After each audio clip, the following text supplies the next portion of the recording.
Welcome back to one more mini vlog. ఈరోజు అత్తమ్మ ఇంటి దగ్గర నుంచి పార్సిల్ అయితే వచ్చేసింది. అయ్యో బాబోయ్, మామిడికాయలు వచ్చేసాయి.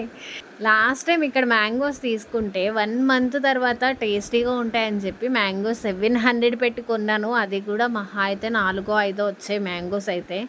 అస్సలు అంటే అస్సలు టేస్ట్ లేవు, కొంచెం కూడా బాగాలేదు. వెంటనే ఆ రోజు మా మరిదికి ఫోన్ చేసి మరిది గారు ఫాస్ట్గా మాకు మ్యాంగోస్ పంపించేయండి అని చెప్పాను అనమాట. సో అక్కడ కూడా ఇప్పుడిప్పుడే స్టార్ట్ అవుతున్నాయి కాబట్టి అవి కూడా చాలా పుల్లగా ఉన్నాయి. మొత్తానికి అయితే మ్యాంగోస్ పార్సిల్ అయితే వచ్చింది అత్తమ్మ ఇంటి దగ్గర నుంచి. మ్యాంగోస్ ఒకటే ఏం పంపిస్తాంలే అని చెప్పి వాళ్ళు చక్కెరకెళ్ళి అట్లానే బనానాస్, నెక్స్ట్ యాపిల్స్ కూడా పంపించారు. అవన్నీ యాజ్ యూజువల్గా ఉంటాయి, కానీ మ్యాంగోస్ చూసినప్పుడు వచ్చిన ఎగ్జైట్మెంట్ ఉంది చూడండి, అది వేరే లెవెల్ ఉంది. కానీ మళ్ళీ ఎప్పుడు మ్యాంగోస్ పంపిస్తారా అని నేను మాత్రం వెయిట్ చేస్తూ ఉంటాను. మీరు ఈ సమ్మర్లో మ్యాంగోస్ తినేసారా? మీ ఊర్లో మ్యాంగోస్ టేస్ట్ ఎట్లా ఉందో కింద కామెంట్ సెక్షన్లో కామెంట్ చేయండి అబ్బా. స్వీట్గా ఉన్నాయా లేదా పుల్లగా ఉన్నాయా? Thanks for watching. సబ్స్క్రైబ్.